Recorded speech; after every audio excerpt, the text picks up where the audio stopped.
Sport Today is sponsored by Kia.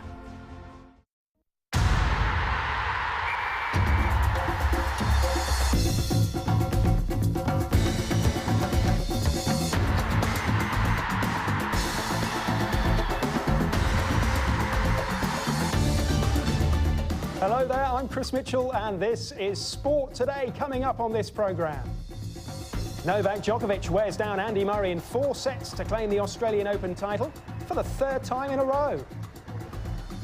The hosts South Africa make it through to the quarter-finals of the Africa Cup of Nations, along with the outsiders and first-timers Cape Verde.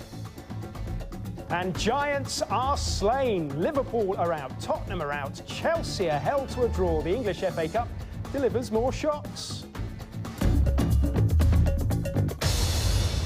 Hello, lots to get through. Let's start with the tennis. Novak Djokovic won the Australian Open in Melbourne. It took 4 high-quality sets for the world number 1 to wear down Andy Murray. 6-7, 7-6, 6-3, 6-2. It means Djokovic becomes the first man in the Open era and the 3rd man ever to win 3 consecutive Australian titles. It took almost 5 sets and 5 hours to separate Novak Djokovic and Andy Murray in the US Open final, and things were no different early on in Melbourne. The world number 1 started the better player, but he couldn't force a break, and nor could Murray. The play was relentless, often breathless. The first set went to a tie-break before the Briton eventually prevailed.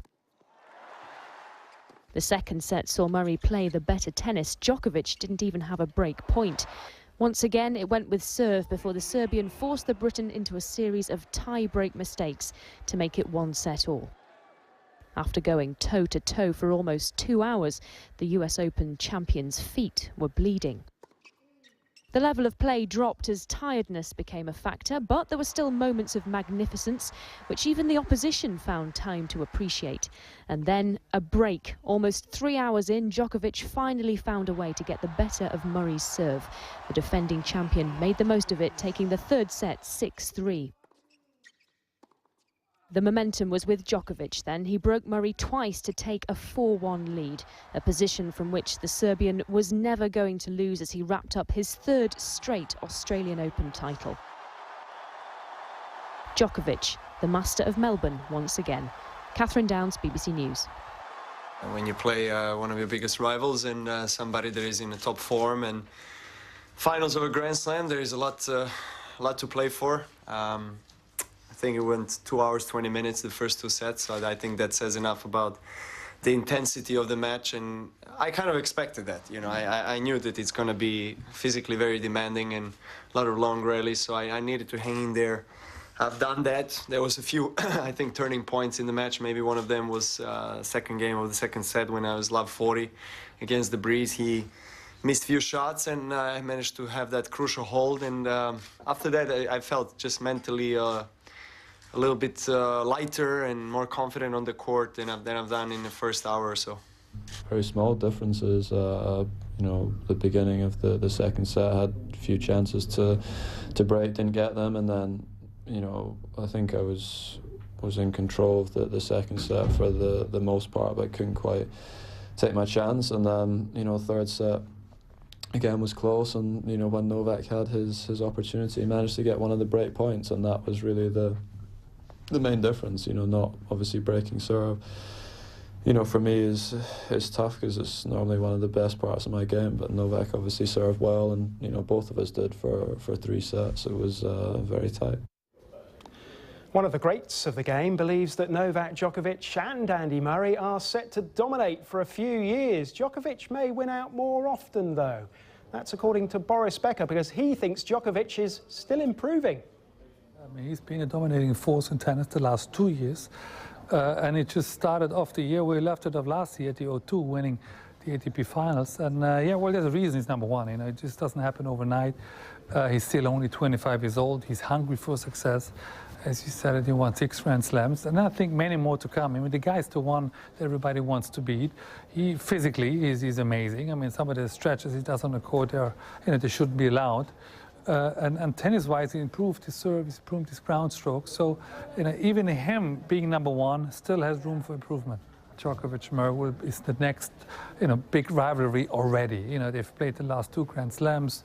They're the same age. They spend a lot of time in their childhood together on the tennis court, obviously. And Roger's 31 and a half after all. I'm just hoping for Nadal to come back because he fits into the area perfectly. He was a great character on tennis. So I just hope he recovers from his injury because then, you got, instead of 3, you get the handsome 4 again. There was a thrilling climax to the final Group A games at the Africa Cup of Nations. In the end, the host South Africa and the first-timers Cape Verde are through to the quarter-finals. It's been over a decade since South Africa have got past the group stages, but a 2-2 draw with Morocco was enough for them. Cape Verde held and scored in the 90th minute to beat Angola 2-1. Before that moment, they were out and Morocco were through. Well, I'm joined on Sport Today now by Jorge Santos, a former Cape Verde international. Thanks for joining us on the programme. Thank you very much. You were just watching this up in the BBC World Service radio studios, and I understand you were on your knees. A thrilling climax. Can you ever have expected that Cape Verde would have come through so quickly in international football to find themselves in the quarterfinals? We did qualify against a great team, Cameroon, for the qualification for the African Cup, so everything was possible. As you see, the first 2 games was brilliant, so I thought against the last game against Morocco, we probably deserved to win the game. But like tonight, we show everything what we can do. But the Blue Sharks, as you're known, I mean, they only joined FIFA about 30 years ago. They only won their first international match in 1992. How many people are on the islands? 500,000 people. But the 500,000 people is probably worth millions and millions. Some of the people living in America, France, Portugal, Holland, so it's a huge, huge community, Henrik Larsson was one of the players that could have played for Cape Verde way back. Do you think this will encourage more great players who have gone off and played for European countries, perhaps to play for the African nation in the future? I hope so. I hope so. If you see that some of the players was born in Portugal, decided to play for the nationality of Cape Verde, and I did that. Some of the players did that from France, Portugal, Holland. So we're looking for more people, and it's a good advert, isn't it? It is, and to be honest, the manager did a great job. A good mixture from people from abroad, from Cape Verde Island. And how far can you go? I hope to the final. But we have a good test against Ghana in the quarterfinal. I think it's the next Saturday, the game. So it's going to be a big test. And the boys will be prepared. Thanks very much, George. Appreciate you joining us on the BBC today. Well, in England, 3 FA Cup 4th round ties and 3 more shocks that will go down in legend. Premier League side Liverpool humbled by a struggling third-tier side, Oldham Athletic. It finished 3-2 at Boundary Park. Cue a jubilant pitch invasion. Leeds United in the second tier of English football beat Tottenham Hotspur 2-1. Clint Dempsey's late goal for Spurs, not enough there. Leeds United, of course, a sleeping giant, perhaps, of English football. In West London earlier, Brentford from the third tier held Chelsea to a 2-2 draw. Fernando Torres ultimately saving the Blues their blushes with a second equaliser very late in the game. Lionel Messi has won yet another award just a few weeks after winning an unprecedented 4th successive Ballon d'Or. This time Messi has been voted Striker of the Year by the International Federation of Football History and Statistics. Not sure if you've heard of them. Still, I'm sure he's not complaining. The Argentine scored 91 goals in 69 games for club and country during 2012, in the process breaking the German great Gerd Müller's record of 85, which had stood since 1972. Well, in Spain's Primera Liga, guess who's scored again? Lionel Messi, 2. 4 for the leaders overall so far. They're at home to Osasuna. That game underway, of course, into the second half, 5-1 practically over there. Earlier, third place, Real Madrid thrashed Getafe. Cristiano Ronaldo with a hat-trick. A nice birthday present for coach Jose Mourinho. 50 on Saturday he was. Second placed Atletico Madrid are away to Athletic Bilbao later. The former Arsenal, Real Madrid and Chelsea striker Nicolas Anelka looks set to join the Italian champions Juventus on a 5-month deal from Shanghai Shenhua. The 33-year-old will undergo a medical on Monday. Juventus will be his 10th club. He's racked up transfer fees of almost $85 million during his career. His move to Turin follows the signing of Athletic Bilbao's Fernando Llorente on a 4-year deal. Meanwhile, Edinson Cavani scored his 18th league goal of the season as Napoli moved to within 3 points of the leaders Juventus.